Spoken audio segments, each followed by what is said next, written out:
Mhm.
Should I close the blind over there?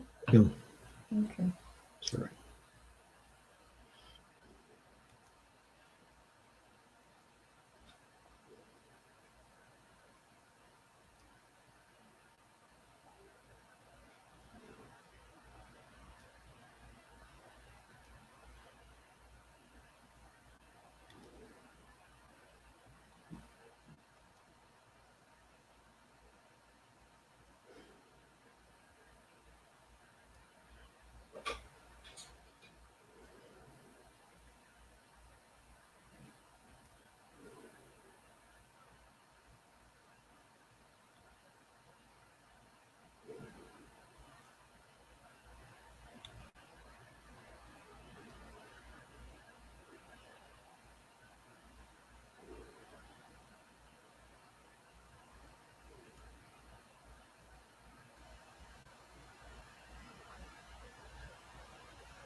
I think I turned it on.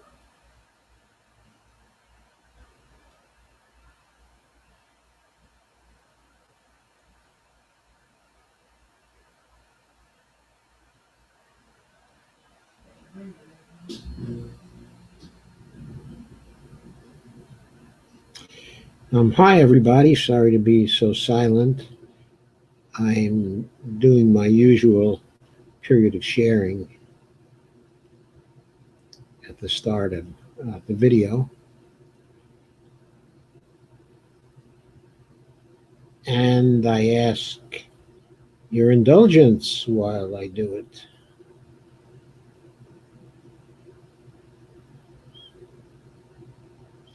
Oh, looks like Lana lost power and hasn't been able to get any work done.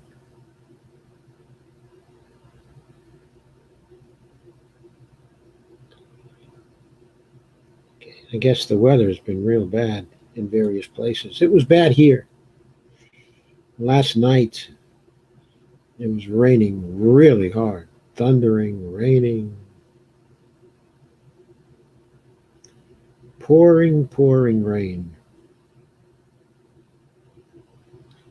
A real summer storm.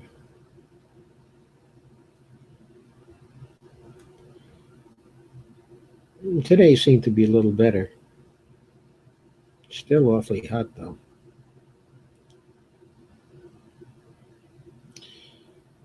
We were out yesterday shopping, but we stayed in the house today where it was nice and comfortable.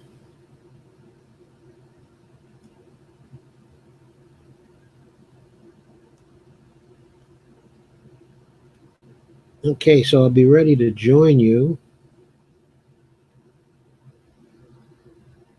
Of course, I have already joined you, but I'll be ready to join you in spirit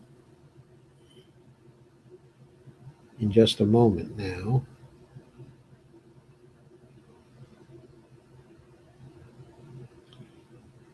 I see we're a little thin in attendance tonight, but I think we'll get better as we go forward.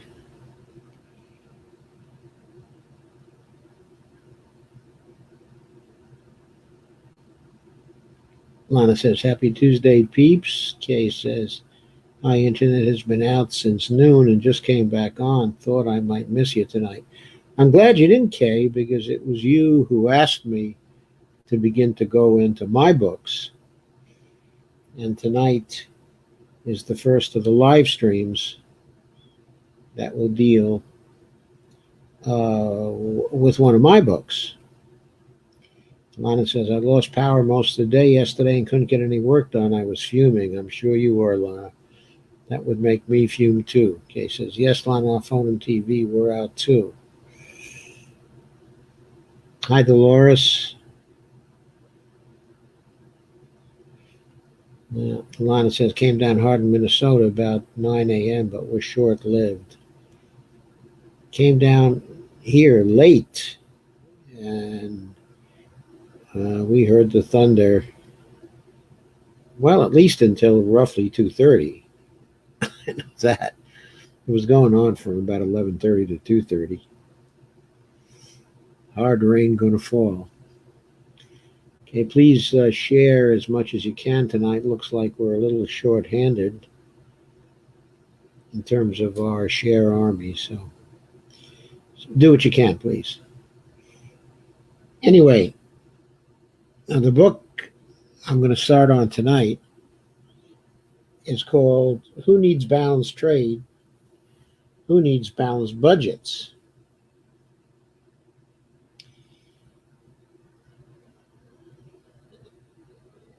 And I published it as a Kindle ebook in 2015 under the label of the EIS Web Press. EIS stands for Executive Information Systems, Inc., which is a company of ours that we've had for a very long time.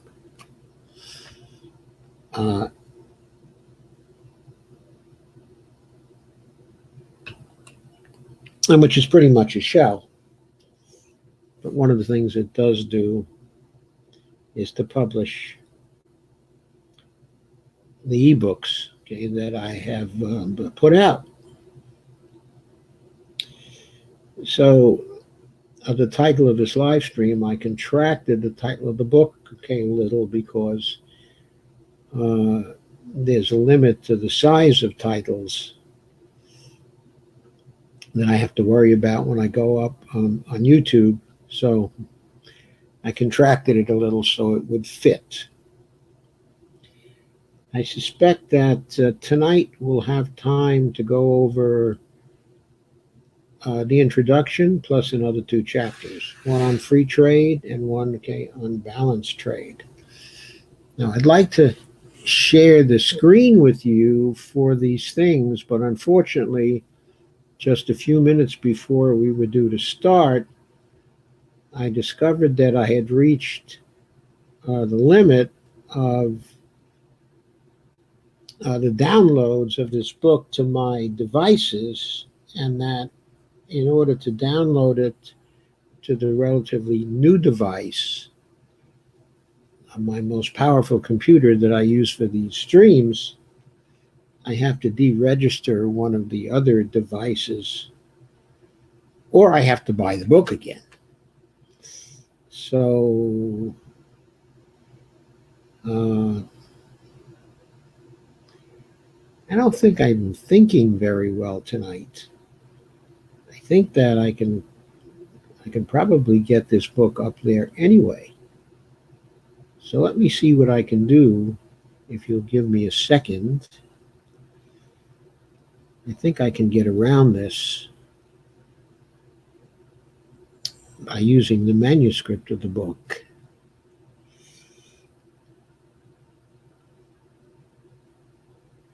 So give me a minute. Well, I see what I can do.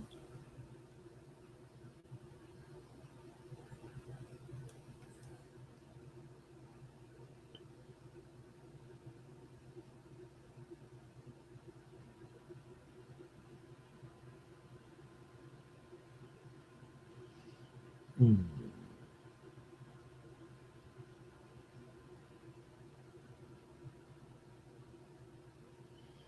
Sometimes you're just so used to doing things a particular way that you don't think of another way to do them until you're under a little bit of stress.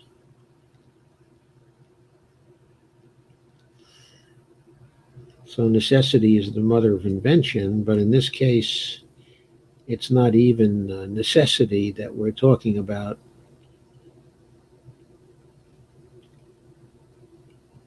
Let me see if this idea will work.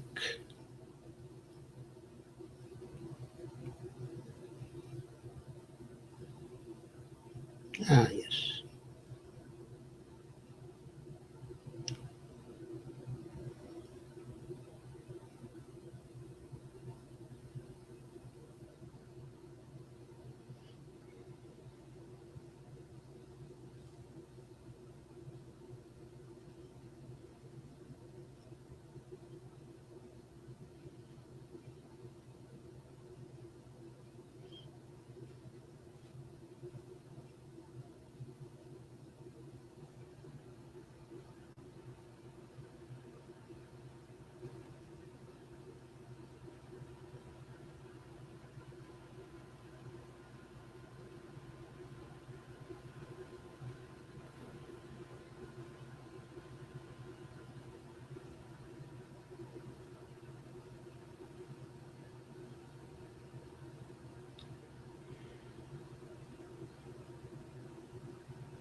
Hang on just another second.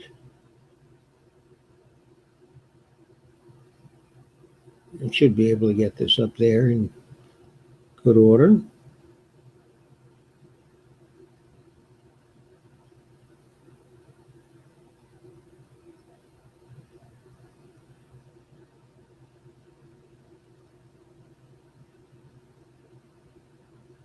Okay. So let me plug in my monitor and get it on.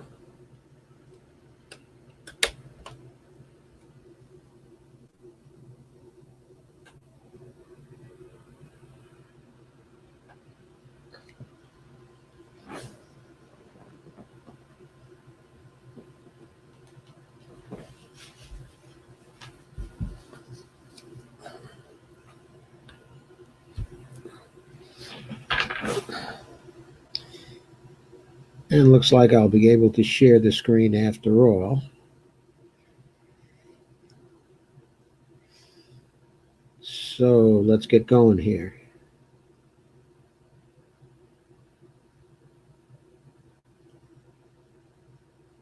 Hmm.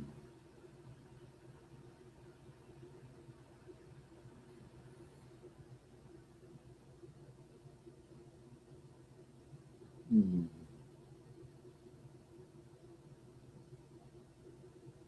Well, I'm not quite ready to share the screen. Let me get this up again. Uh,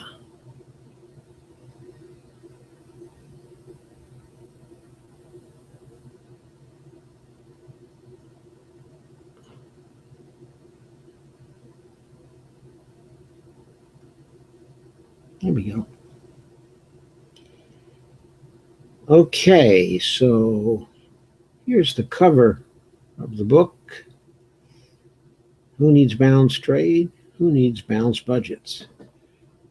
I've always liked this cover. I think it's really quite a handsome one.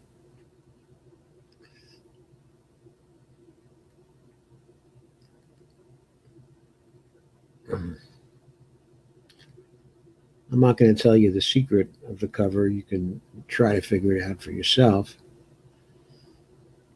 But anyway, I really like it. It's a cover of my own design, so I'm a little proud of the cover. Anyway, I'm going to go share some text now.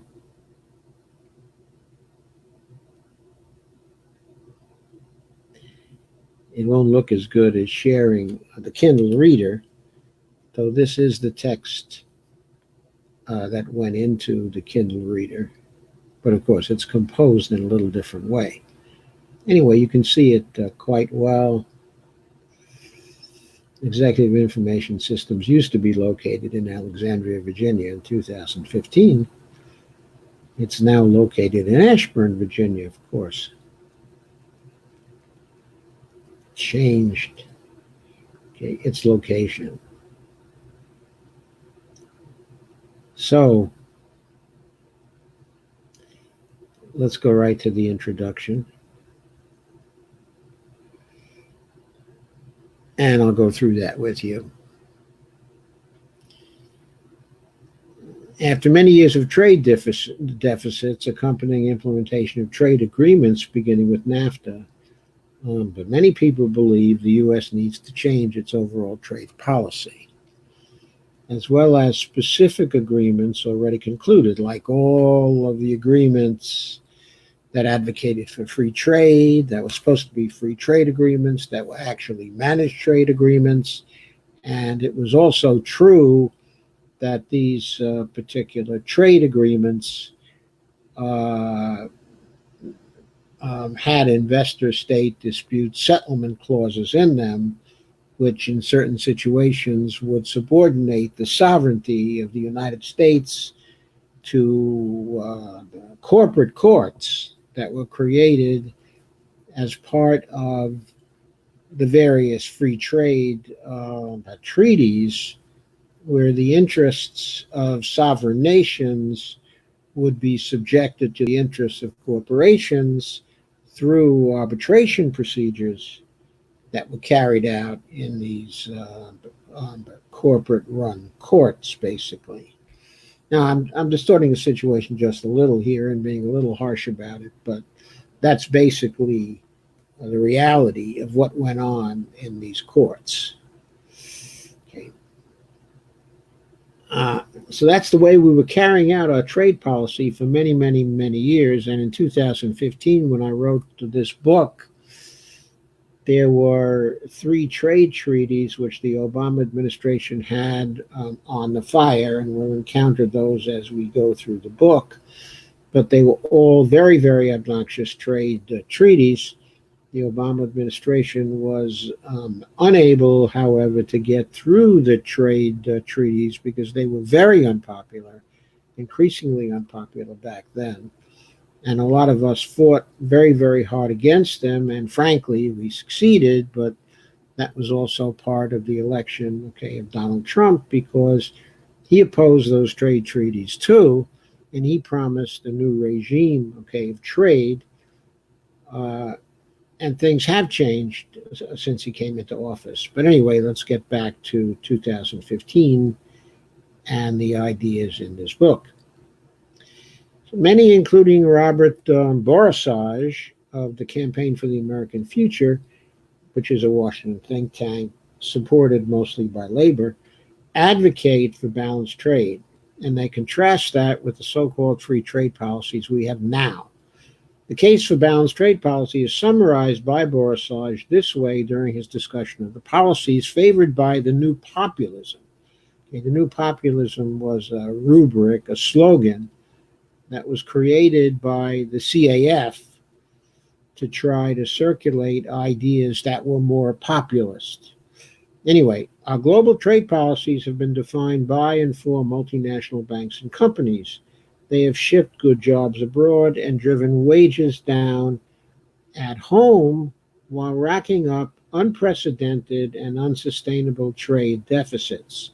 Those imbalances, as the International Monetary Fund and former Federal Reserve Chair Ben Bernanke have noted, contributed directly to blowing up the global economy. The new populists demand balanced trade policies. So, according to Borisage and others who claim the progressive quote unquote label, we need, quote, a balanced trade policy, meaning one that reduces trade deficits because it will support lower unemployment by keeping, quote, good jobs, unquote, here, drive wages up rather than down, be more sustainable, and won't contribute to a collapse of the global economy. But is that the only or the best way to get these outcomes? I raise that question because there's an important truth of macroeconomics to take account of. And by the way, this is a truth greatly emphasized by the MMT writers, including myself. The truth is, quote, exports are real costs and imports are real benefits. And that link there, I believe, is a link to Warren Mosler's Seven Deadly Innocent Frauds, if I'm not mistaken. An e-Kindle book version on Amazon. This notion is based on the distinction between real wealth measured in accumulated products and services and nominal wealth, but measured in accumulated financial credits. Exports add to real wealth being sent to other nations in return for nominal wealth received from them. That is, financial credits. Actually, in this case, it would be dollar credits received from them. Imports add to real wealth being received from other nations in return for nominal wealth, our dollars, that we send to them. So, raising the question, the $64 trillion question. So, would we rather send fiat money to other nations? I don't really know if it's a $64 trillion question. That's just a joke. So, would we rather send fiat money to other nations and add to real wealth in return? Or would we rather add to their real wealth to get their fiat money or our old fiat money back in return? Actually, we never take their fiat money in return, but we do take our old fiat money back in return. My answer is that other things being equal, we prefer the first alternative rather than the second, meaning that trade deficits are better than trade surpluses, at least in the short run. The problem with this answer is that other things are not equal, in the sense that if the government running trade deficits does nothing to compensate for their shorter and long-term effects, then these problems will create a political reaction, destabilizing any trade policy, resulting in continuous trade deficits. On the other hand, these effects of trade deficits can be avoided without implementing, quote, balanced trade, unquote, as a continuous policy. How? I'll get to that in the concluding chapter of this book.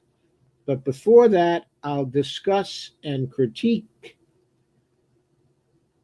free trade policy, balanced trade policy, fair trade policy, trade for public purpose policy, which, by the way, is a new type of trade first specified, as far as I know, in this book. In other words, the reigning trade policies that we see in the world today, when you look at the trade policies, the ones you hear about are free trade policy, balanced trade policy, and fair trade policies as general categories of trade policy adhered to by nations. You don't hear about trade for public purpose policy. Nobody talks about that except for me. Okay.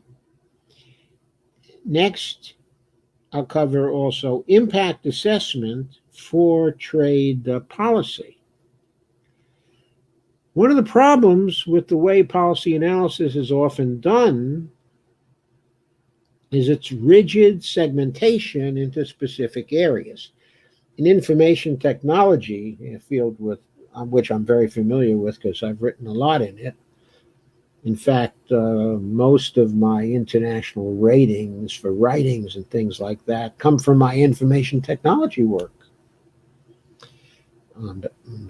Strangely, in ResearchGate, I have a pretty decent ranking there, especially for someone who hasn't written in information technology for 10 years.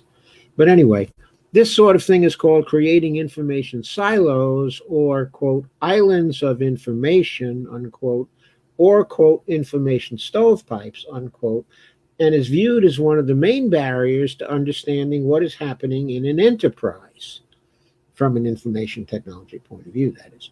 In public policy, we might analogously refer to policy silos or islands of policy or policy stovepipes when we want to refer to this problem of cross-issue political integration. In this book, I will look at trade policy in the broader context of budgetary and fiscal policy and the relations among the foreign, domestic, private, and government sectors of the economy. I hope you remember those three sectors from Stephanie Kelton's book when she discussed the sectoral financial balances. She started out with two categories, a two-category model, the government, okay, and the non-government. Then she expanded to a three-category model, the foreign sector, domestic private sector, and government sectors of the economy. I will talk about that here too. And since the trade balance impacts the private sector and the government balance, I'll also cover balanced budget fiscal policy, deficit neutrality in the long run fiscal policy. In other words, that's classical Keynesian kinds of things. We don't try to get a balanced budget in any given year, but in the long run, we try to be neutral in our deficits over a period of time. This gets translated in relation to pay-go into the idea that over the period of a decade, we should be deficit neutral according to pay-go. Anyway, next, after that, I'll cover budgeting for public purpose fiscal policy, then a holistic approach to trade and fiscal policy, and finally, a critique of the current trade deals, and that is the trade deals that were current in 2015. Of course, while I discuss them, I will also update things to have some remarks, at least, on current trade deals that were negotiated or are being negotiated right now by the Trump administration. So finally, I'll pull together the various threads of the book and present an agenda relating fiscal and trade policies in the context of current attempts, okay, to negotiate more, quote, free trade deals, unquote. And that was written September 29, 2015, which is when I published this book. So now we get into the first chapter, which is free trade policy. Most, if not all, of our office holders think of themselves as practical men and women, as the case may be. But when it comes to justifying trade policy, the first thing you hear out of a majority of their mouths is that all parties to free trade will be better off, provided their policy does actually create free trade. The reason for this, they say, is that if these parties all specialize in the type of production in which they have a, quote, comparative advantage, unquote, then the economic system formed by the parties engaged in free trade will produce the maximum number of units at the minimum cost per hour of labor, computed across all parties in the trade system. This result is supposedly demonstrated in David Ricardo's theory of comparative advantage, an early 19th century economic theory where comparative advantage must work as specified for two nations and two products so long as the conditions of free trade are realized. But what if, one, they can never be realized in international trade, or two, all parties to a trade treaty are not interested in the superordinate international trading system producing the maximum number of units of the goods or services involved in trade at the minimum cost, but have other goals, objectives, and benefits in mind. In the first case, the theory of comparative advantage cannot predict net benefits for all parties. And in the second, the theory of comparative advantage will be only one, and perhaps not the main reason for one's being for or against an international trade agreement.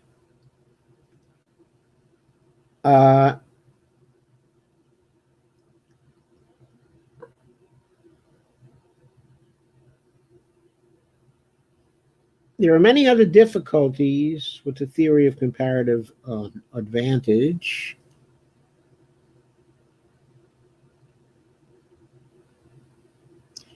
Hang on a second. I'm going to zoom in a little bit here. Okay, that should allow you to see the words better.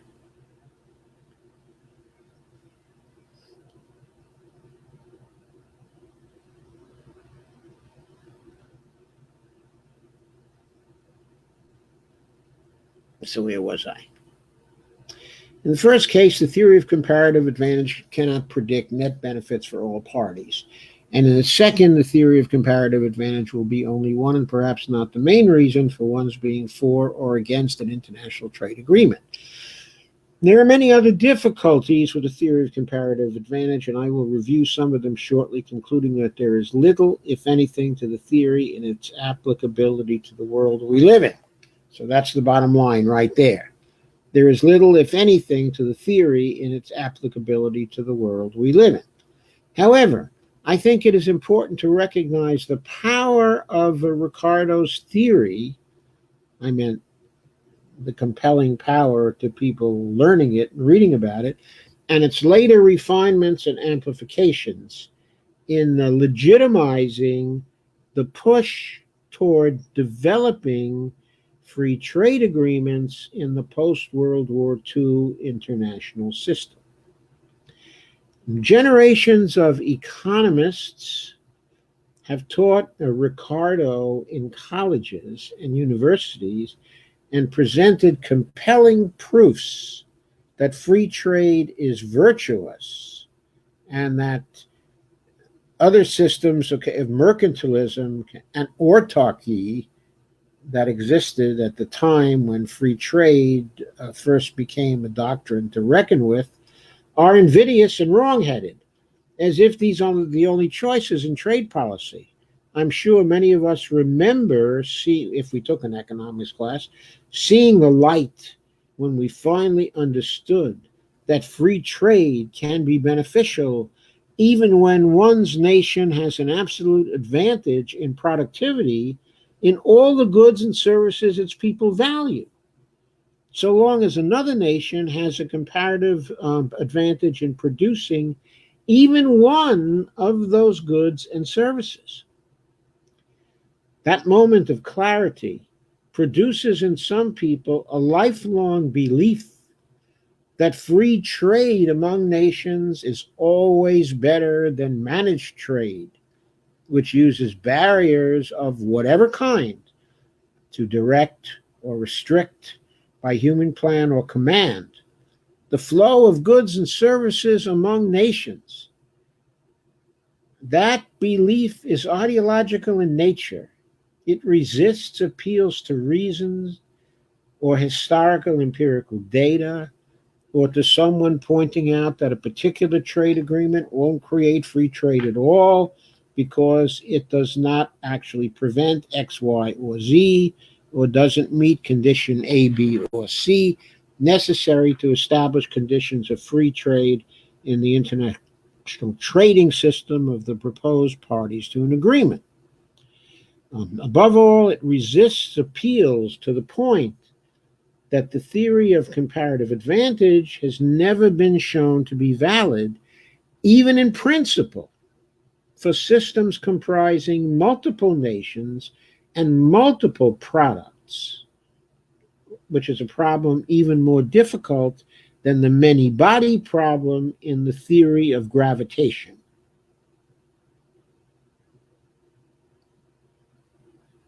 which has not been solved unless it was recently solved for three planets through the use of neural networks. Anyway, Ricardo's theory is the next section. Before moving to discuss problems with the theory of comparative advantage, I need to present my understanding of it.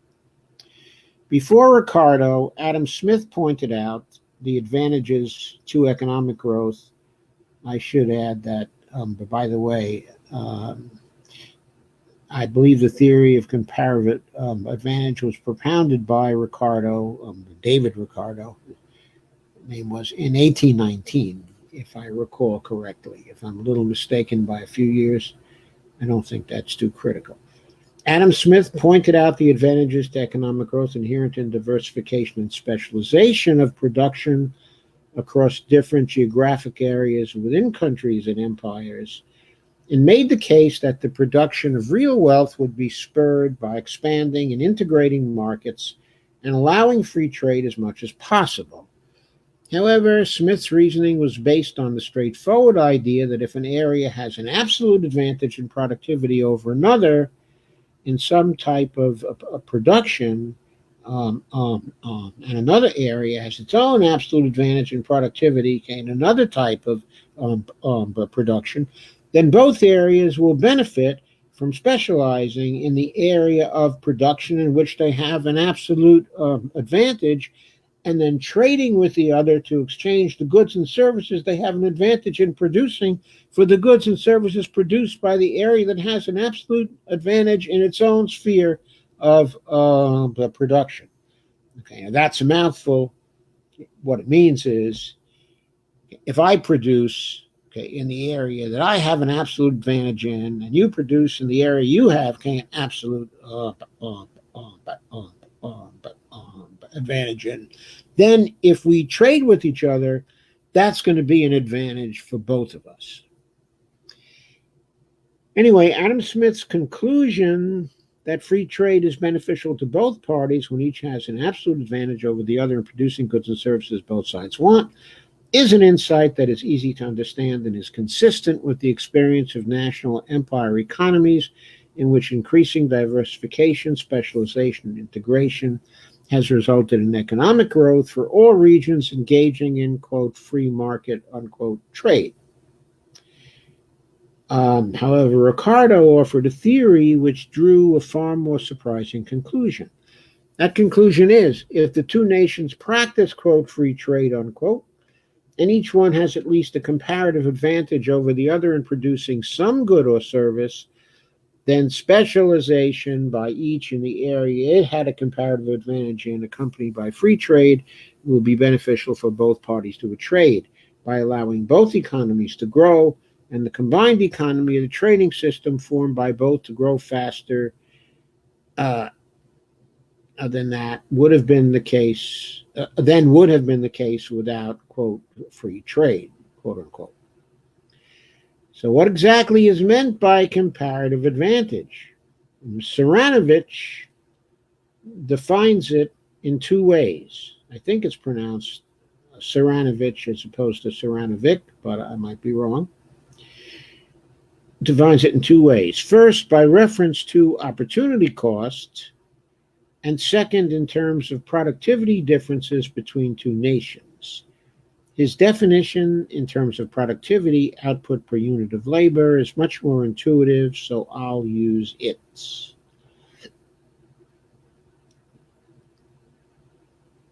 And I reference catalog flatworldknowledge.com book hub reader, which has this quote from David Ricardo.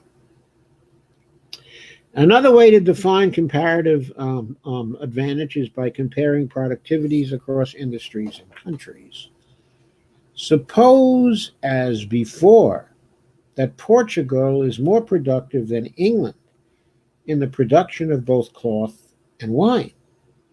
If Portugal is twice as productive in cloth production compared to England, but 3 times as productive in wine, then Portugal's comparative advantage is in wine, the good in which its productivity advantage is greatest.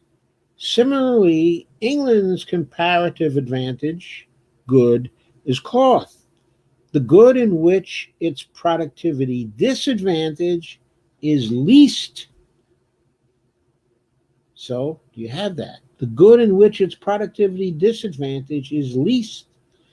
This implies that to benefit from specialization and free trade, Portugal should specialize in and trade the good that it is most better at producing, specifically wine, while England should specialize in and trade the good that it is least worse at producing, which is cloth, right? This is all very well, but it requires many assumptions for the conclusion, I say, that free trade will be advantageous to both nations who choose it as long as a comparative advantage exists, to follow as a logical consequence of the Ricardo model. Here is a list of the model's assumptions offered by Saranovich. Quote, 2 countries producing 2 goods using labor as the only factor of production, unquote. Quote again. Goods are assumed to be homogeneous, i.e., identical across firms and countries, unquote. Quote, labor is homogeneous within a country, but heterogeneous, non-identical across countries. Goods can be transported costlessly between countries. Quote again, labor can be reallocated costlessly between industries within a country, but cannot move between countries, unquote. Quote again, labor is always fully employed, unquote. Quote, production technology differences exist across industries and across countries and are reflected in labor productivity parameters, unquote. Quote again, the labor and goods markets are assumed to be perfectly competitive in both countries. And to finally quote from Saranovich, yet another assumption is firms are assumed to maximize profit, while consumers, the workers that is, are assumed to maximize utility, unquote.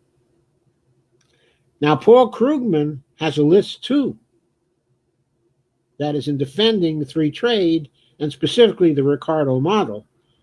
Paul has a list too. It's a bit more economical than Saranovich's. It has only 3 assumptions. Wage levels are determined in a national labor market.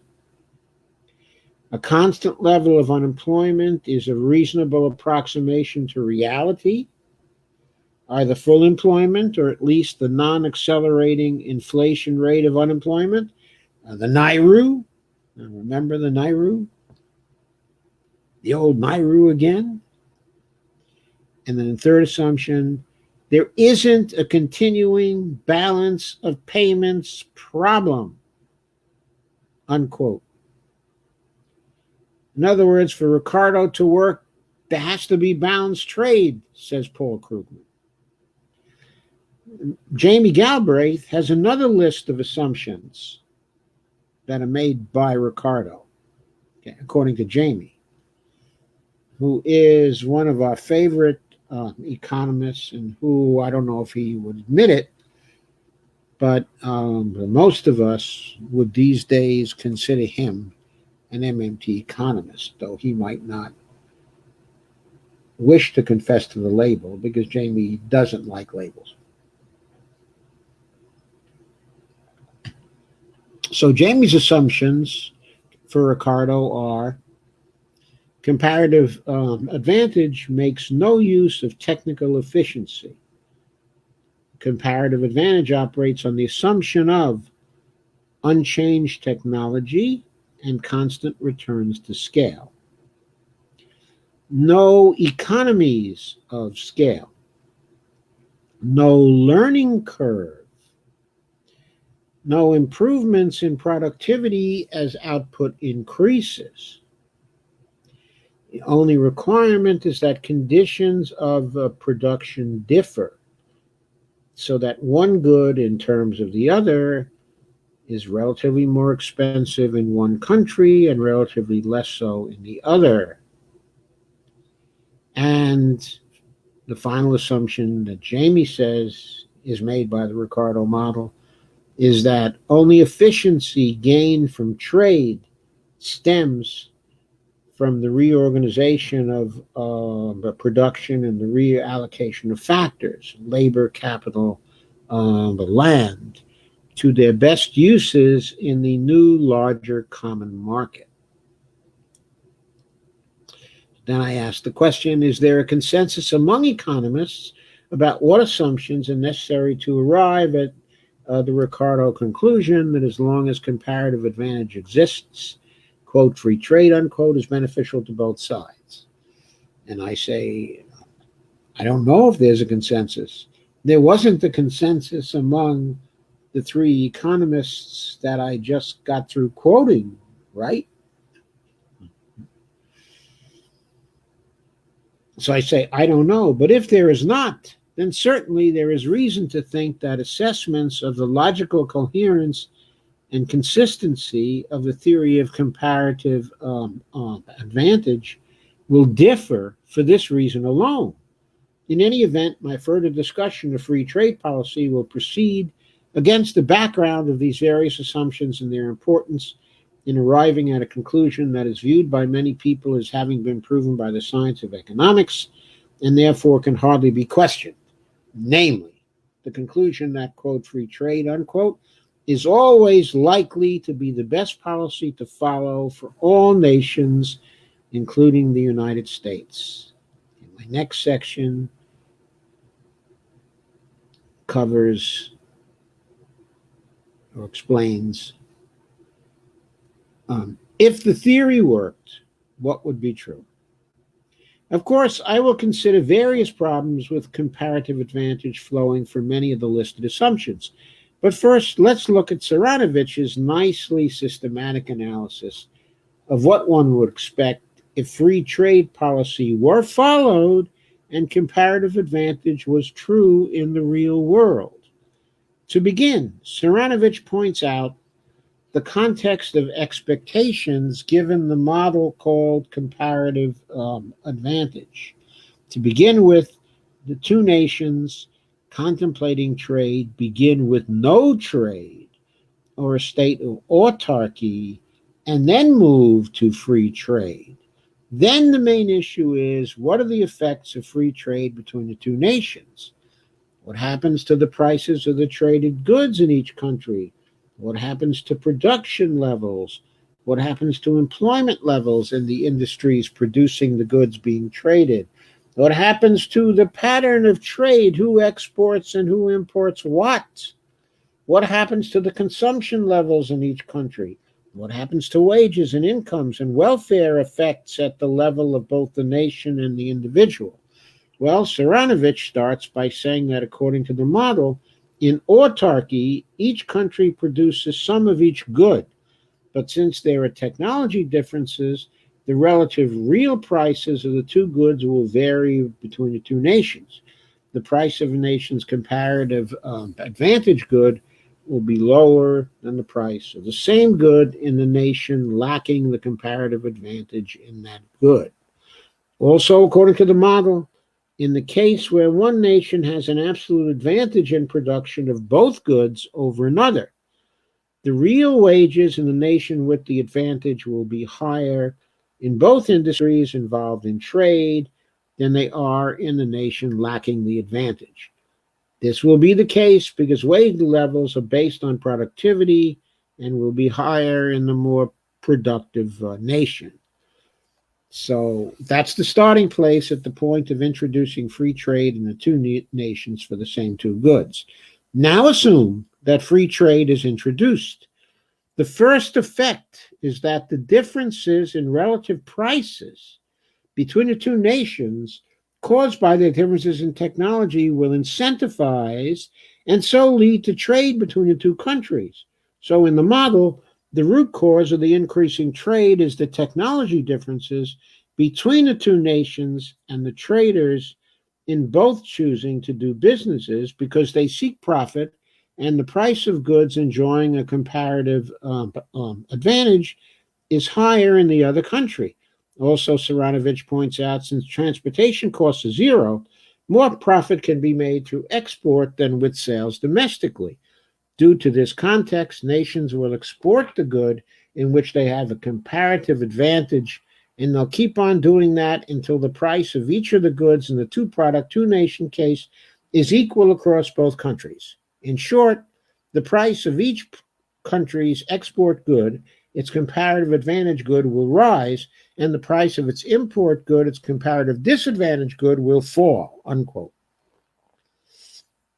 Since the price of the comparative advantage good will rise and the price of its comparative disadvantage good will fall, the result will be that each country will specialize in its comparative advantage good, and workers will have to move from the comparative disadvantage industry to the comparative advantage industry until eventually the comparative disadvantage industry disappears in both countries.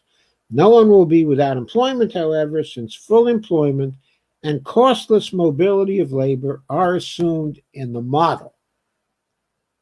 So by assumption, no one will be without employment. And the mobility of labor is costless, by assumption. So that's not a prediction from the model, that's an assumption of the model. Another implication of the model is the surprising one that even technologically superior industries will go out of business if they are at a comparative disadvantage industry and there is free trade. So industries in less developed countries can survive even if competing against technologically superior industries in developed countries if they have a comparative advantage. So this idea is what led the more advanced nations, to tell the developing countries, you should be engaging in free trade with us because that's has to be an advantage to you, because Ricardo's theory of comparative advantage says that if you engage in free trade with us, you'll do better. Even though your industries are technically inferior to ours, you'll still do better over a period of time. Of course, things haven't worked out that way for the developing countries empirically, have they? But anyway, the comparative advantage model also implies that a comparative advantage industry in a more developed, technologically advanced nation can survive, even though the workers in a less developed nation have lower real wages than those in a developed nation. According to the model, real wages don't count either for or against the chances of survival in free trade. All it counts is comparative advantage determined by productivity differences. Finally, Saranovich ends by saying, the movement to free trade generates an improvement in welfare in both countries individually and nationally. Specialization in trade will increase the set of consumption possibilities compared with autarky and will make possible an increase in consumption of both goods nationally. These aggregate gains are often described as improvements in production and consumption efficiency. Free trade raises aggregate world production efficiency because more of both goods are likely to be produced with the same number of workers.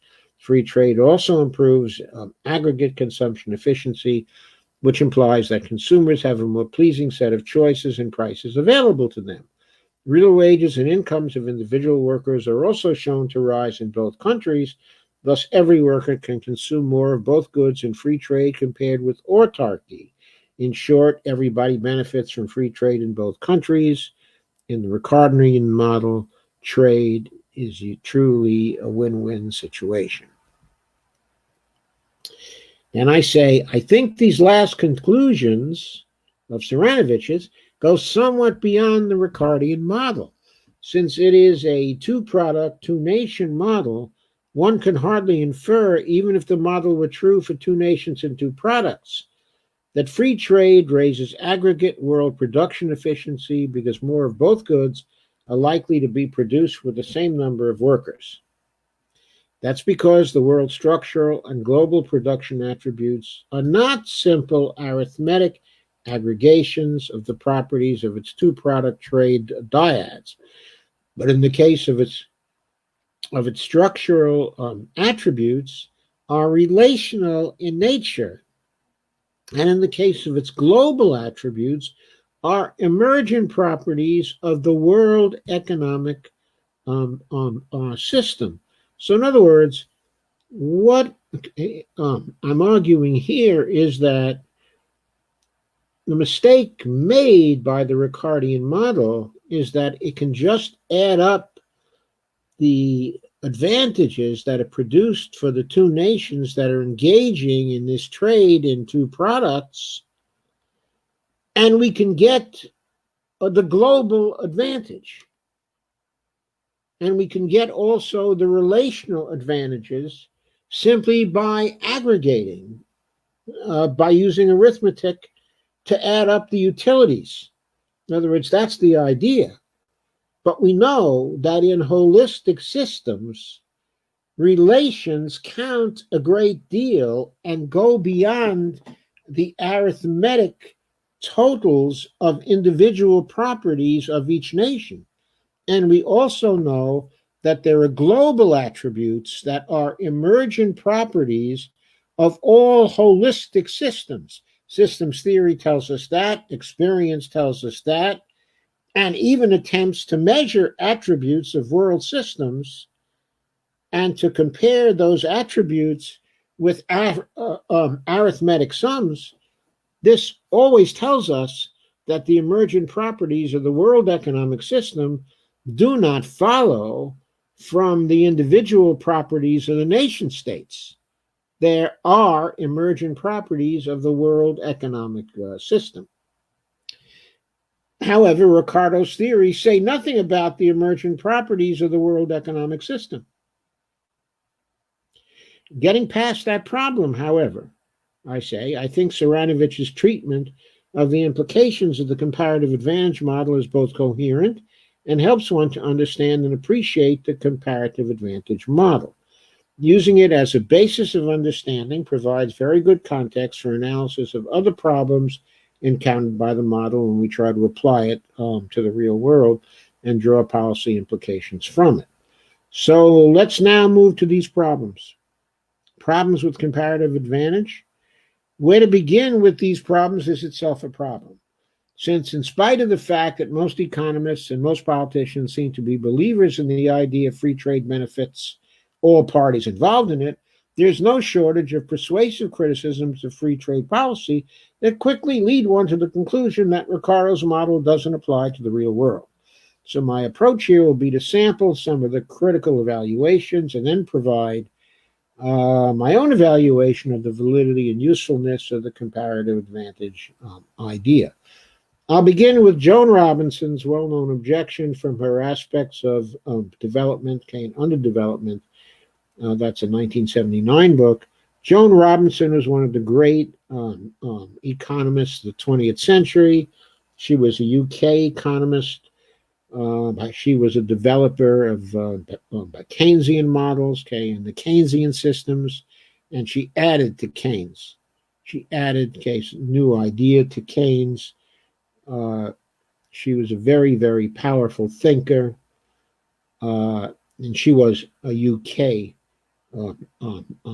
economists and active, okay, in the economics of developing nations. Quoting from her, the most misleading feature of the classical case for free trade and the arguments based upon it in modern textbooks is that it is purely static. It is set out in terms of a comparison of productivity of given resources fully employed with or without trade.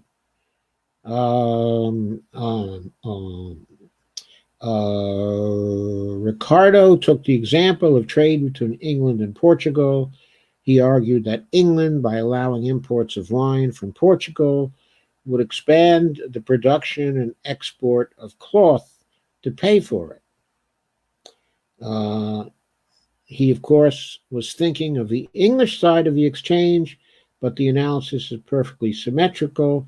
It implies that Portugal will gain from specializing in wine and importing cloth. In reality, the imposition of free trade on Portugal killed off a promising textile industry and left her with a slow-growing export market for wine, while for England, exports of cotton cloth led to accumulation, to mechanization, and the whole spiraling growth of the industrial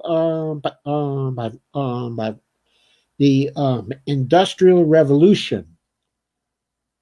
So, in other words, because the theory of comparative advantage was followed, but Portugal ended up with only very slow growth in terms of industrialization and mechanization, okay, and accumulation. And it became a poor cousin to England and some of the other industrial nations, okay, of Europe, in spite of the fact that it had a very promising textile industry when the trading between England and Portugal in wine and cloth actually started. So free trade was great for England, it turns out. When you look at a dynamic perspective, it was great for them when it came to textiles, and free trade was lousy for Portugal when it came to textiles, even if Portugal may have had, at the start, an absolute advantage in producing textiles. Very interesting, right? This really gets to one of the main points. Ricardo's model doesn't say anything about dynamics. In particular, it doesn't say anything about the sustainability and adaptability of national economies that specialize rather than diversify. It also assumes full employment in both nations, a very problematic assumption, as we will see again and again. And in our experience, as we have seen again and again and again, we've never had full employment in the United States, true full employment. What is true full employment? True full employment exists when everybody who wants a full-time job and or wants a part-time job at a living wage can get a full-time job and a part-time job at a living wage. That is true full employment. And we have never seen that. Paul Krugman offered a defense of comparative advantage during the 1990s, which perhaps, contrary to his purpose, highlights serious difficulties. As I said earlier, Krugman lists the assumptions. Wage levels are determined in a national market. A constant level of unemployment is a reasonable approximation to reality. Either full employment or at least a non-accelerating inflation rate of unemployment. And Nairu, there isn't a continuing balance of payments problem as key to Ricardo's model. But all three assumptions are all highly questionable. First, the United States has been close to full employment in the post-World War II sense of 3% unemployment only once since the 1970s. While a case can be made that it has been at or near the Nairu on a number of occasions since then, actually since 2015, it's been close to 3% twice since the 1970s. Uh, and while a case can be made has been at or near the Nairu on a number of occasions since then, the Nairu idea is itself open to severe criticism, especially since economists have no definitive way to determine the level of the Nairu at any point in time so that they can say with any sort of certainty whether or not the economy is at the Nairu level. We covered this point in Stephanie Kelton's book, okay, as well. They have no idea where the Nairu is. They keep saying it's at a particular level, and we reach that level, and the U3 goes lower, remember? So they don't know where the Nairu is. In fact, they don't even know if there's a Nairu since they never know where it is. But they insist it exists, but they don't know it exists. They don't know where it exists. Second, the idea that wage levels, they keep on saving the hypothesis. Rather than refuting their theory that there is a Nairu, they keep on saving the hypothesis. But Pluto is never there. Pluto is never there. Second, the idea that wage levels are determined in a national labor market is now under attack because one can make a reasonable case that there is no national labor market subject to supply and demand, but rather various job structures whose wage levels are determined by political factors. And third, certain nations, and the United States is one, have run trade deficits for decades now. And there is no sign that this state will end anytime soon, or that is a source of any unusual degree of economic instability or unsustainability. Krugman was aware of the failure of real world nations to fulfill the Ricardian assumptions, of course, but he brushes them off mainly with the claims that the market and the central bank will together cause unemployment levels to adjust to the Nairu and that imbalances in trade will self adjust over time because of certain considerations of equilibrium theory in trade. His claims here are less than credible, however, because one, the conjecture about the Nairu seems to be untestable, while unemployment levels these days are generally at much higher levels than they were from 1945 to 1970, even though many are withdrawing from the formal labor force. And two, the claim about self-adjusting seems to fly in the face of the facts. One can always say, of course, that we haven't gotten to the long run yet, but as Keynes said, quote, in the long run, we are all dead.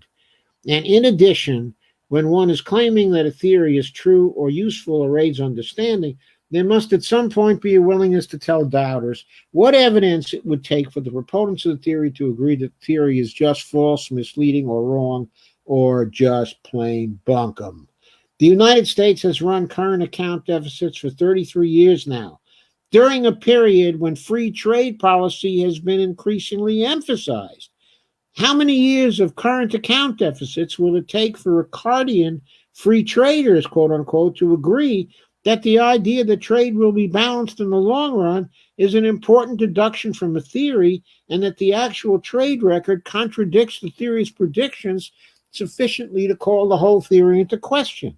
Lastly, about the challenge to the idea that there is a national labor market endogenously determining wage levels and its implications for the Ricardian model, Krugman has nothing to say.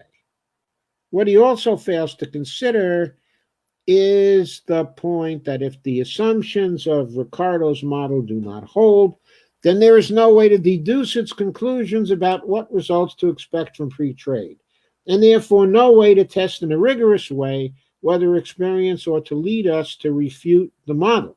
But if experience cannot possibly lead us to refute a model, then what is the scientific status of that model as a construct that goes beyond simply belief, okay, or mere belief, and whose adherents claim ought to serve as the basis of public policy? In the conclusion to his short piece, Krugman says, for justify modeling, do not presume, as I did, that people accept and understand the idea that models facilitate understanding. Most intellectuals don't accept that idea and must be persuaded or at least put on notice that it is an issue. It is particularly useful to have some examples of how common sense can be misleading, and a simple model can clarify matters immensely. My recent favorite involves the dollarization of Russia. It is not easy to convince a non economist that when gangsters hoard $100 bills in Vladivostok, this is a capital outflow from Russia's point of view, and that has the same effects on the U.S. economy as if that money was put in a New York bank. But if you can get the point across, you have also taught an object lesson in why economists who think in terms of models have an advantage over people who do economics by catchphrase. None of this is going to be easy. But David Ricardo's idea is truly, madly, deeply difficult, but it is also utterly true, immensely sophisticated, and extremely relevant to the modern world. That's the quote from Paul Krugman, the Nobel Prize winner. Well, I'm not sure that Ricardo's idea is really so deeply difficult, I say. But I'm ready to accept that formal models can facilitate understanding. In fact, I've been known to do some mathematical modeling myself from time to time, and there I have a link to a Sage Publications article by myself using a mathematical model. And I certainly don't underestimate one, in fact, which is a lot more complicated than the loanable funds model of Paul Krugman. And I certainly don't underestimate the capacity of models to help us clarify our thinking on various subjects. But having said that, I also have to say that increased understanding and insight provided by models, whether visual, verbal, mathematical, or simulation, is not definitive or compelling as a way of determining whether particular propositions or networks of propositions are closer to the truth than competing models or propositions, and therefore are a higher quality basis for public policy than such alternatives. The Ricardo model may provide an increase in our understanding of certain aspects of international trade, but in the face of wholesale violation of its assumptions and apparent contradiction of expectations supposedly flowing from it with the empirical record, it is not enough to appeal to models as an aid to formulating interesting knowledge claims. We also need to be able to appeal to facts that show that the model in question survives empirical testing. Krugman knows that very well. So his poo-pooing of violations of assumptions, he says, are made in the model is suspect when he knows that violation of assumptions render any agreement or lack of agreement of models with experience pure coincidence, uncompelled by the models themselves. That merely increasing understanding is not enough for a model is especially true when we want to go further and say, okay, there is a compelling case for saying that this model ought to be the basis of public policy on which the conditions of life of many millions of people will depend. With the cost of error in public policy so high, the case for Ricardo's model is just not compelling enough solely on the basis of his aesthetics, simplicity, or the increased understanding it provides to some of us to say, let's rely on that model and implement free trade policy.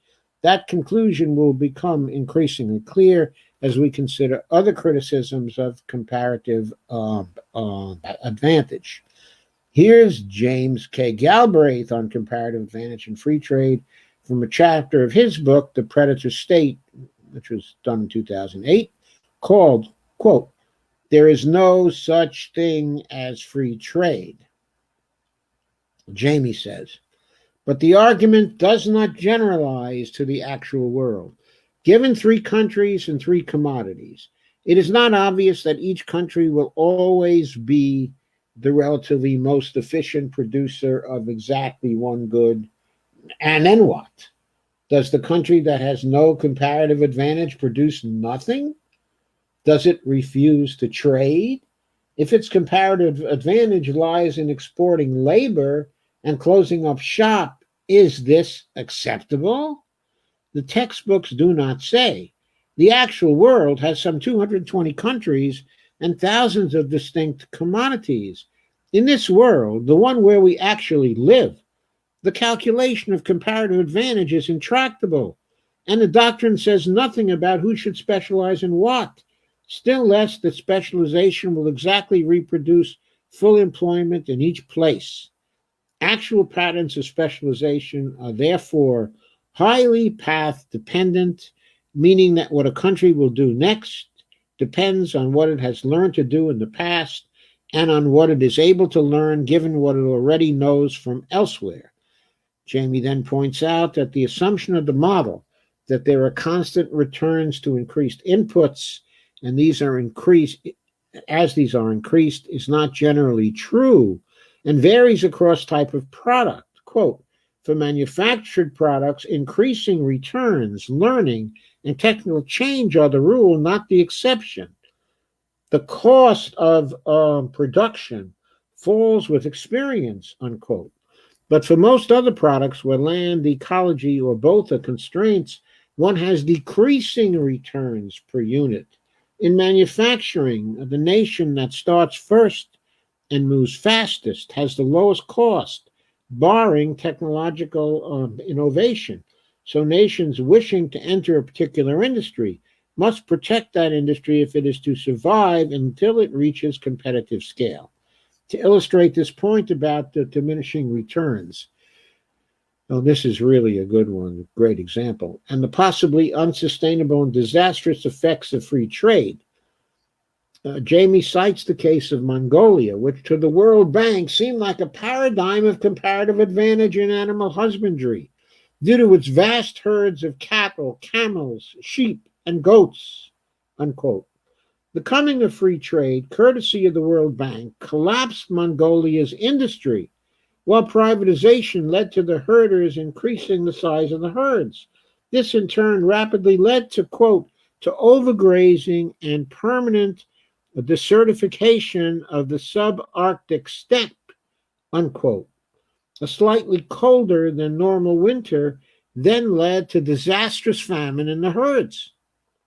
Galbraith also points out that countries have only limited capability to adjust their inputs of land, labor, and capital to make the best use of their production factors to gain comparative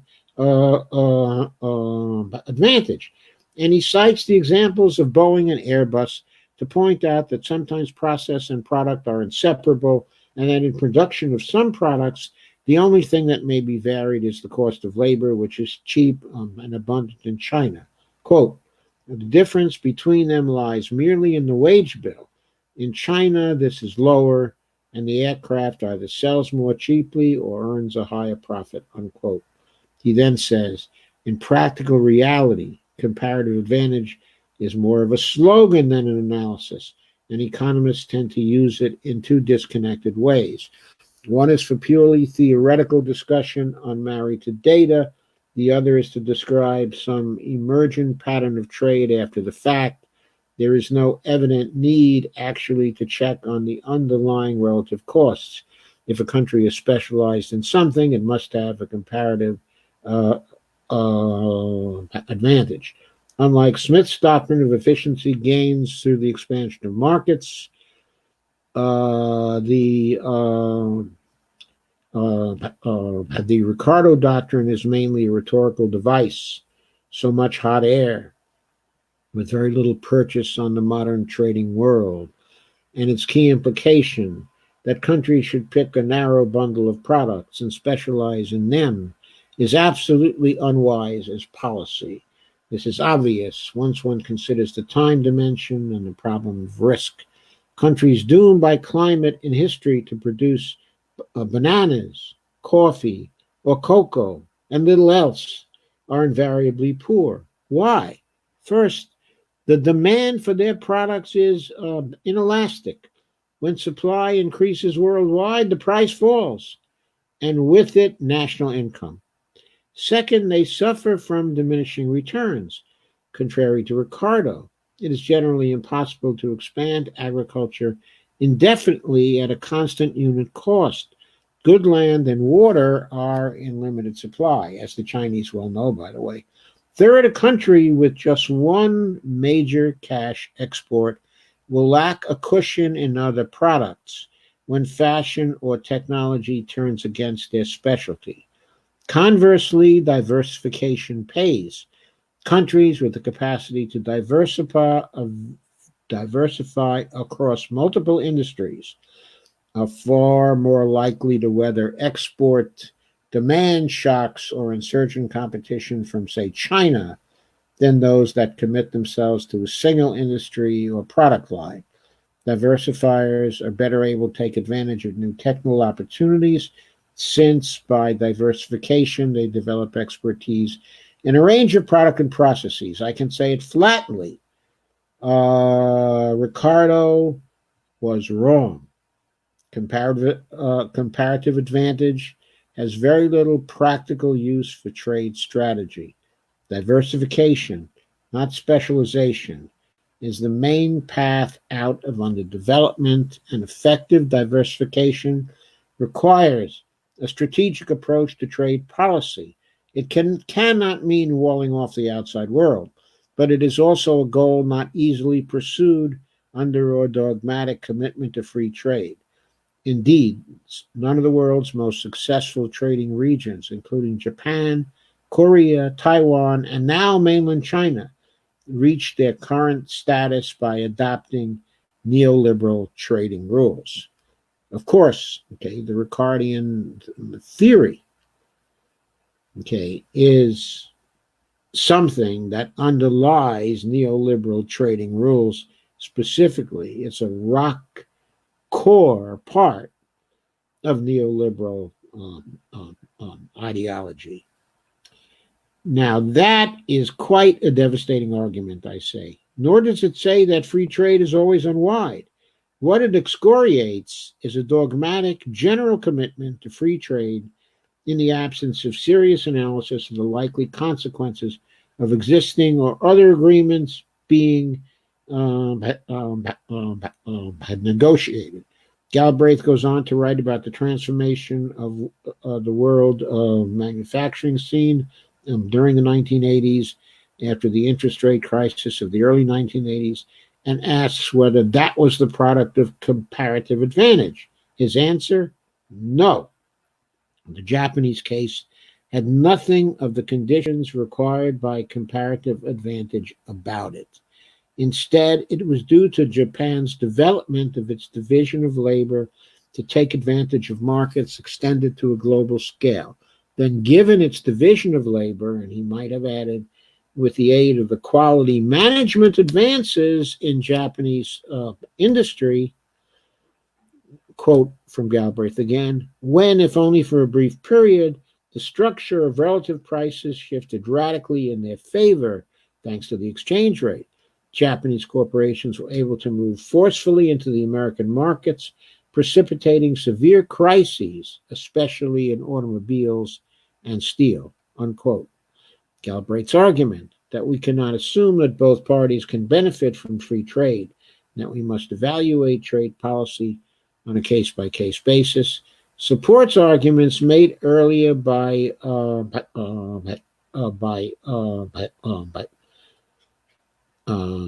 Yutsa Patnaik and Ha-Joon.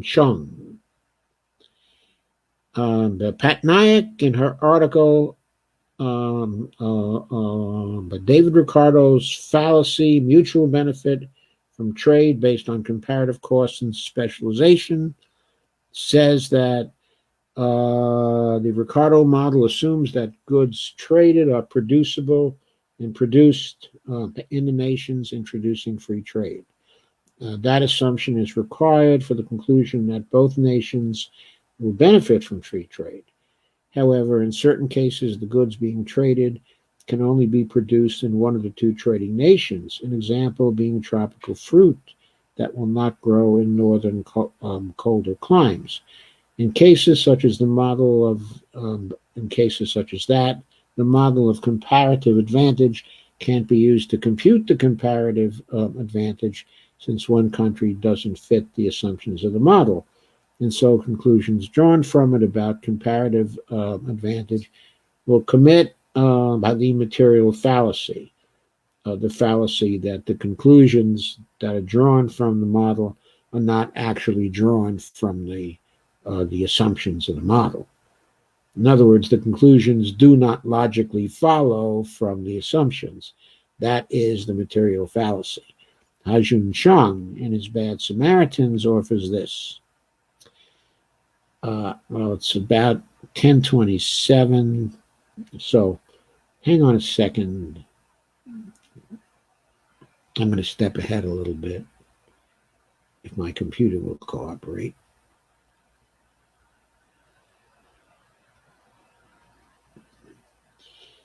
Yes, there's too much to cover here to finish this chapter, I think.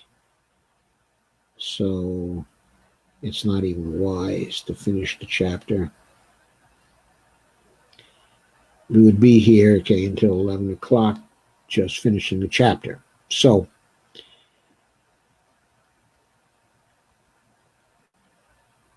we will stop here with the quote from Ha-Joon Chung, who's one of the world's best economists, from his Bad Samaritans book. What he says, and then we'll stop, is that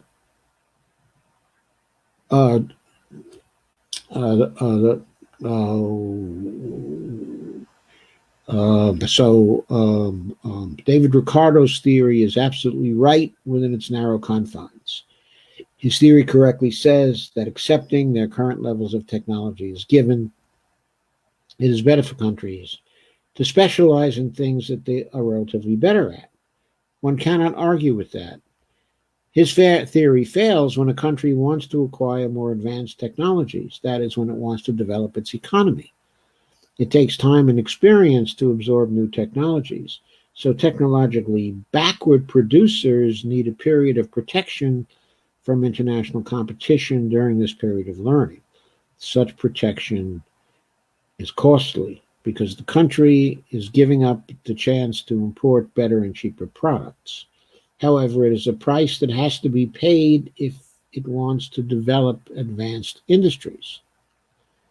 His theory, thus seen, is for those who accept the status quo, but not for those who want to change it.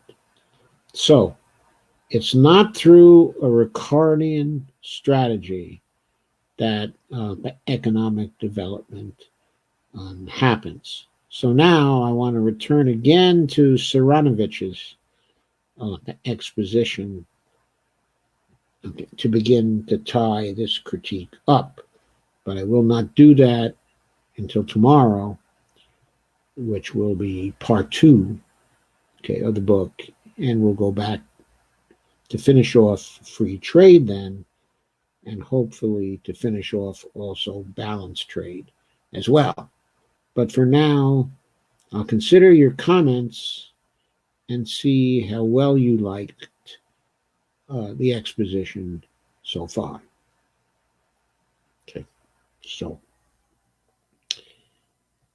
I will stop sharing.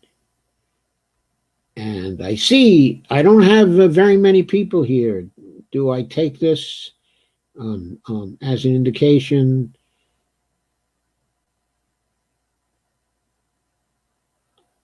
that going through this book is not a good idea?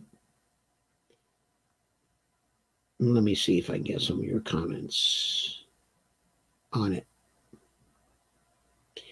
Margot says, excited to be on time for a change. And Kay says, hi, Carmen. Greetings, Kay. How are you doing? I will stay on until my connection dies, so excuse me if I disappear. Plus, the speaker is too weak to hear well on this device. Kay says, I'm good now. Thank you for asking. Kay says, anyone heard from Stephanie? Yeah, Stephanie was not feeling well and did not expect to be here tonight. She has more has more pain, and she's convinced, okay, at this point that the infection has definitely gone to her kidney. So uh, she is taking care of herself tonight, as she should be. And she has an appointment with a specialist on Thursday. And as Dolores says, she is still in pain. Kay says, I feel bad for her, Dolores, as we all do. Okay. And Dolores says, but me too, Kay. And Russ asks, which of Dr. Joe's books is he reading from?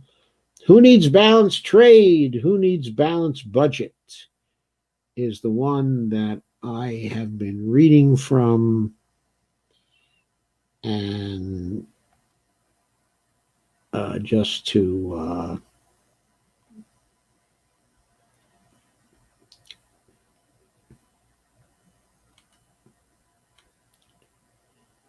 let me see if I can easily get it up there again.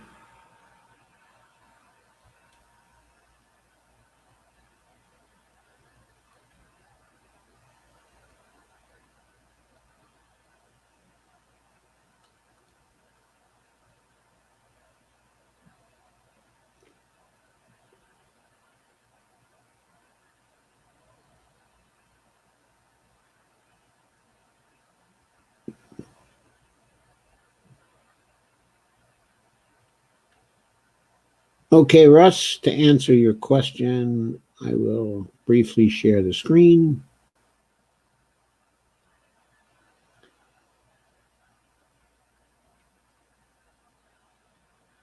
It is this book, Who Needs Balanced Trade? Who Needs Balanced Budgets? And there is the cover of the Kindle ebook. That's what I was reading from.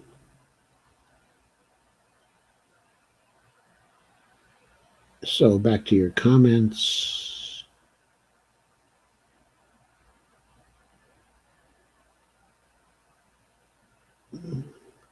Okay, I was on the chapter on free trade.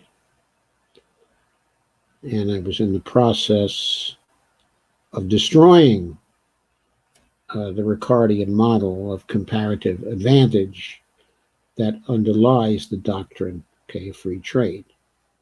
Lana says, I'm underwriting loans, so not making comments, but I am listening. Lana says, I shared the announcement in the video in several places. Where is everyone tonight? Lana says, poor Stephanie. And Kay says, great discussion, in my opinion, Joe. Is your PhD in economics, Joe? No, it's in political science, comparative politics, and international relations, Kay. I am mostly self-taught, okay, in economics. Evelina said, you were refuting some of the Ricardian theory, were you not? I was, with the help of others like Jamie Galbraith. I was not refuting some of the Ricardian theory. I was refuting all of the Ricardian theory. From my point of view, I was in the process of totally destroying the Ricardian theory. And I will go further with it when we convene tomorrow night, okay, as well. Though I don't know how far into the book, okay, I'll be willing to go if we keep getting attendance, which is as small as it's been but tonight, because I need some more people to come.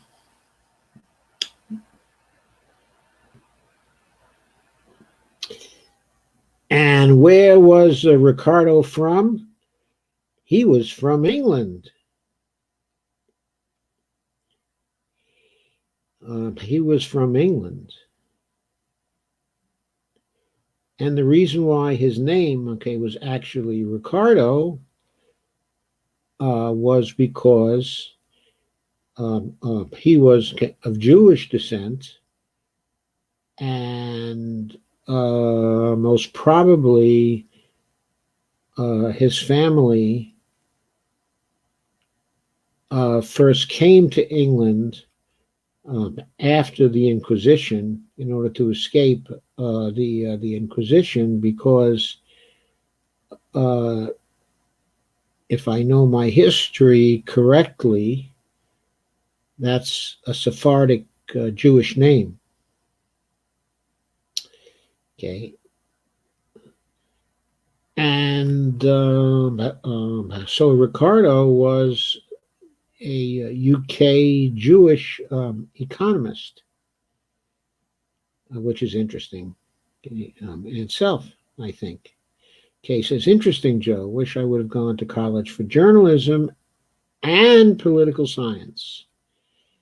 I think journalism would have been useful to me too. I would probably write a lot better if I had gone for journalism. I have tried over the years to greatly shorten my sentences, and I have succeeded in many ways from time to time. Sometimes I can write very, very crisply, but my mind tends to work in long sentences. I don't know. I don't know exactly why. Okay, if you have any more comments or questions, well, thus far I've gone through all your comments as far as I can tell, unless I missed some that were on Facebook itself. I will double check that. Ah, thank you for all the likes. That's good. So Ricardo was from England.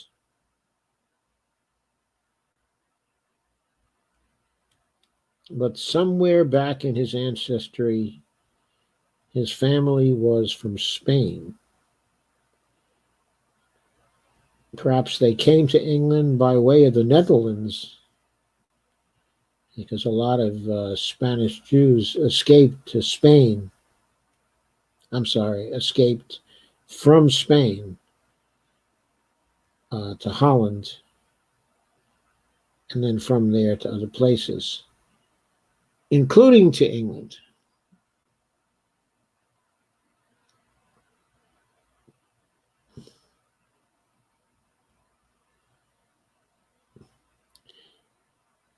And Evelina says, in Spanish, you need to elongate the sentence. Laugh out loud.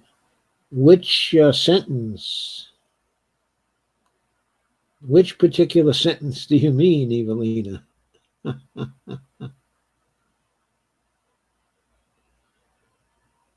David Ricardo. He was a brilliant economist and highly influential, no doubt. Okay, entirely brilliant, but nevertheless, he was wrong.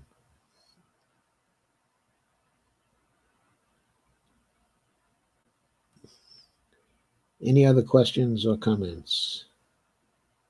Sentences. Russ says, my county of residence has about 100K people, and we're close to 10K infections. But we went 4 days straight without a reported death last week.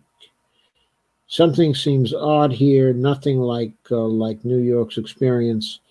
If the jump to 10K infections was a sudden jump, which was due to the reopening, it could be that not enough days have passed yet for deaths to have occurred. It's possible, of course, that the data is being somehow controlled by the governor in some way, or distorted, in some way by the governor, or the governor has set things up so they're no longer reporting deaths for a while. That could be happening there. Okay, it could be happening there. Okay, but eventually the truth is going to come out. Anyway, if the spike is due to recent events, it may take 14 days or more for the deaths to start to appear. Okay, but Lana says Holland must have been a good society. The separatists, aka Puritans, escaped to Leiden after being jailed in England. Okay, then on to the Mayflower. As I recall, it was the Pilgrims who came over on the Mayflower, wasn't it? And the Puritans came over on the Susan Constant, right? Or at least the first of the Puritan boats to come over was the Susan Constant, if I recall my colonial history correctly. You see, as a political scientist, I have a little colonial history in my background, mostly through a book called The Seed Time of the Republic by Clinton Rossiter.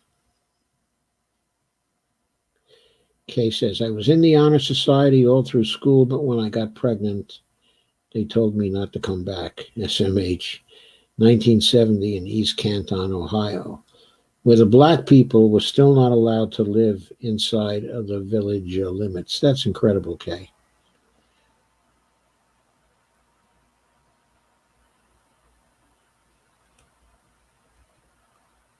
And Russ says, I could send you my Excel file to look at. I'll be happy to take a look at it, Russ. That would be great.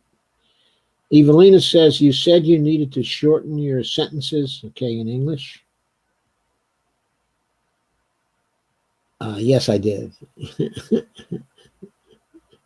So you're kidding me. That's all right. Okay, Atlanta says, the first group was mine, the separatists. Oh, so did the separatists come over on the Mayflower too? Atlanta says, my Mayflower ancestor was Edward Fuller. Oh, cool. Cool. Okay, very cool, Lana.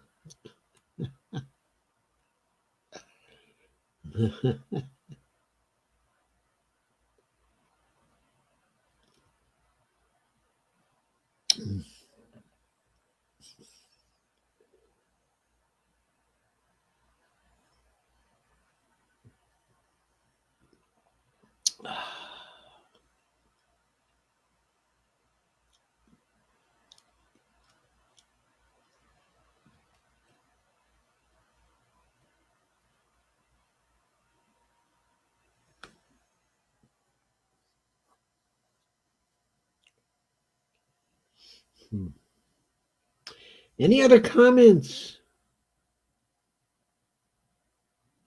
Oh, Evelina asks, do you have a portrait, okay, a miniature painting or such? That's an interesting question. And Lana said they just wanted to be left alone to worship without going to jail. You know, so many people came over here to enjoy the religious freedom they thought they would have. Evelina says, would love to see what he looked like.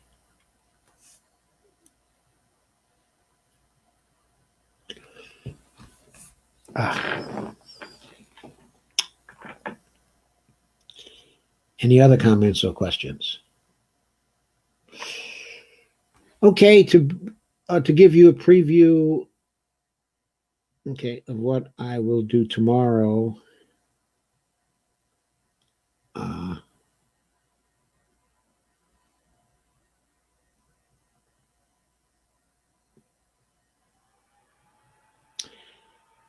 I'm going to dialogue with Saranovich's the comments. I'm also going to dialogue with Krugman's comments as well.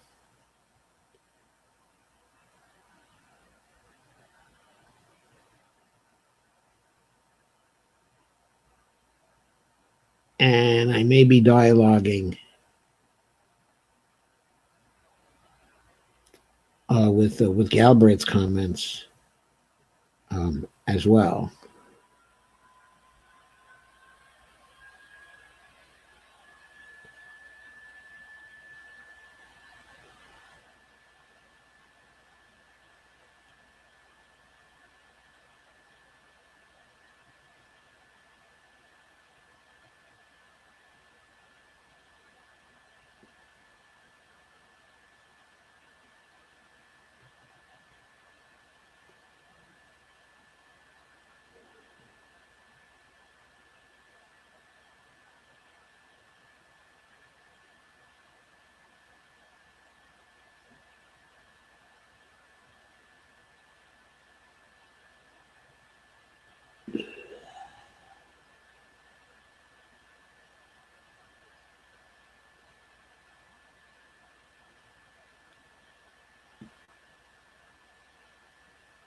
There is that book. I know I had it open.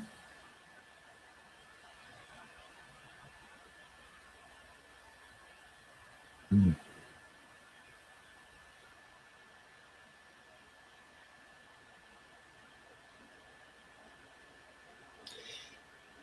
Anyway, that's what I'll start with tomorrow. And after that, I will continue.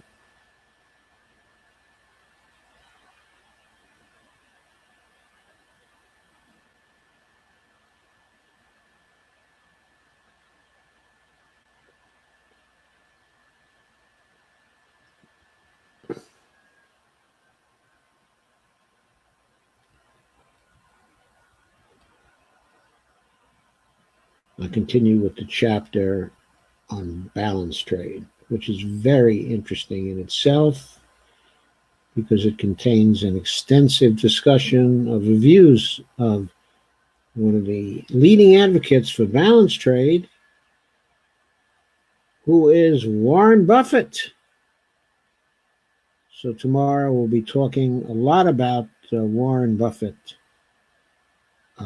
as well.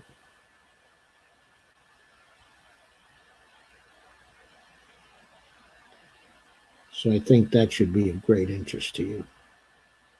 Hopefully it will be of great interest to you. But you'll tell me if it's not.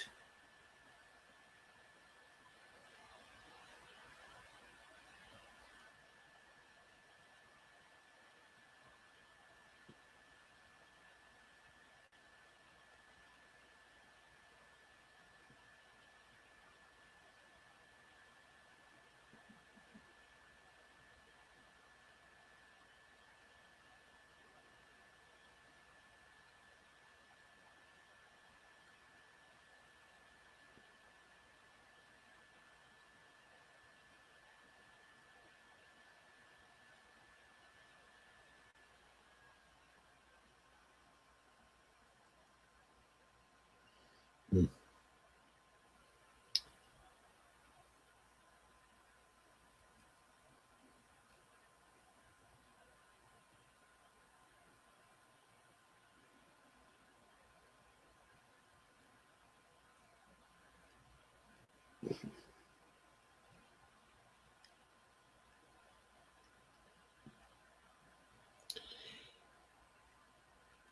Okay, good night, Dolores.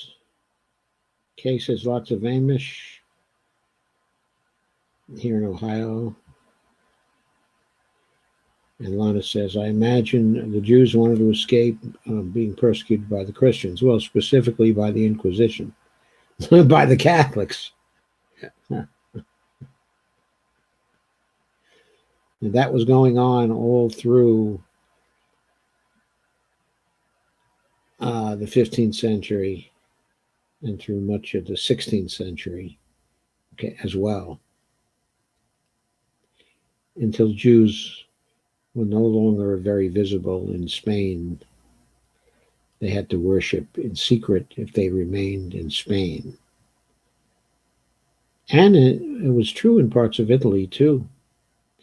The Inquisition was active, though not as active there as it was in Spain. Anyway, there were people who outwardly were Christian and secretly were Jewish, and they were known, okay, as the Marranos.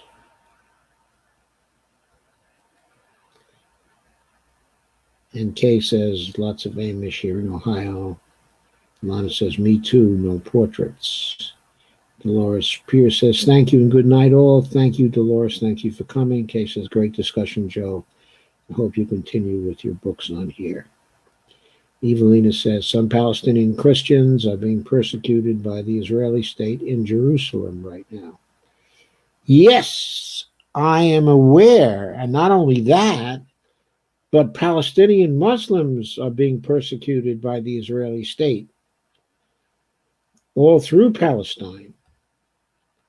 I mean, violations of civil rights are being perpetrated by Jews in Israel. Certainly correct. And just as horrific.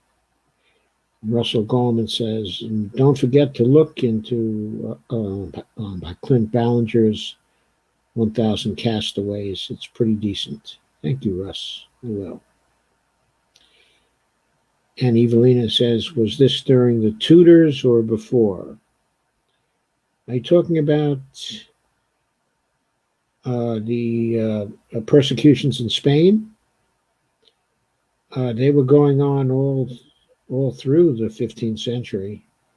The Inquisition, okay, was active. When Columbus came over here to the New World,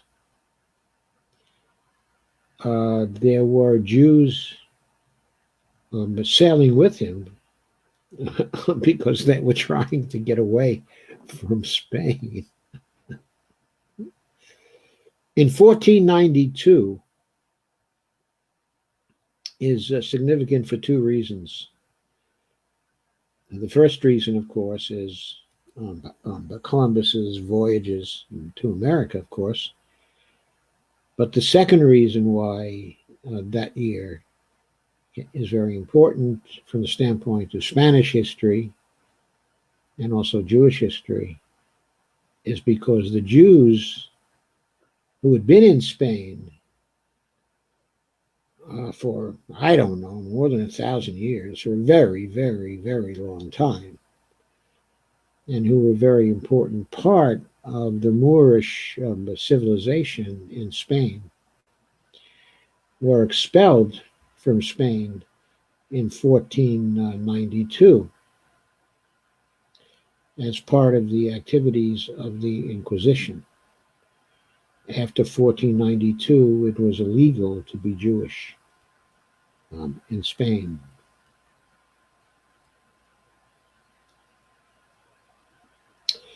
So when did the Tudors take over in England? When did Henry VII take over?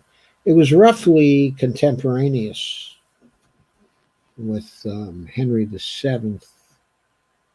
Let's see, Henry VII, the Winter King.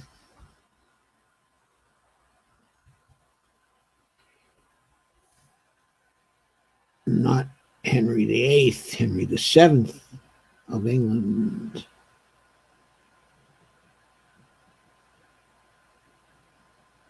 In the Welsh known as Harry Tudor, was the King of England and Lord of Ireland from his seizure of the crown on the 22nd of August, 1485 to his death. So pretty much a contemporary of those activities in Spain. He was king from 1485 to 1509.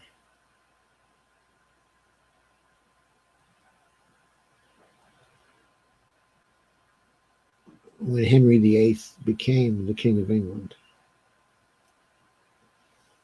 So yes, contemporaneous with the Tudors.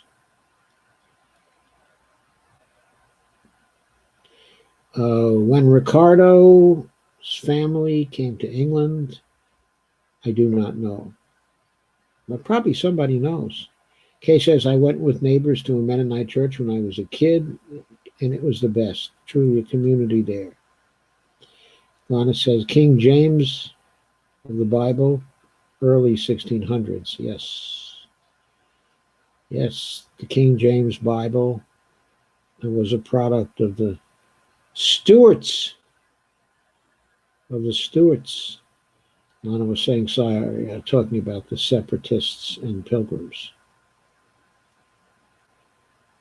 And Lana says the Inquisition apparently went on for centuries. Yes, it did. It did go on for centuries. Evelina says the Inquisition was horrific. Yes, it was. Lots of broken bodies and spirits there. Lana says Henry VII, August 1485. Correct. Lana, only 25 years. Well, 25 years is a pretty long time. It's a lot longer than any president has. Evelina says Salem was a tiny inquisition. I have read a little about it. Yeah, That wasn't a Catholic Inquisition, right?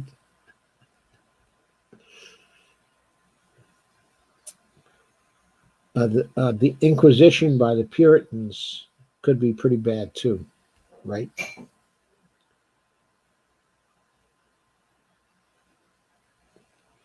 Salem was a Puritan settlement, if I recall my colonial history correctly.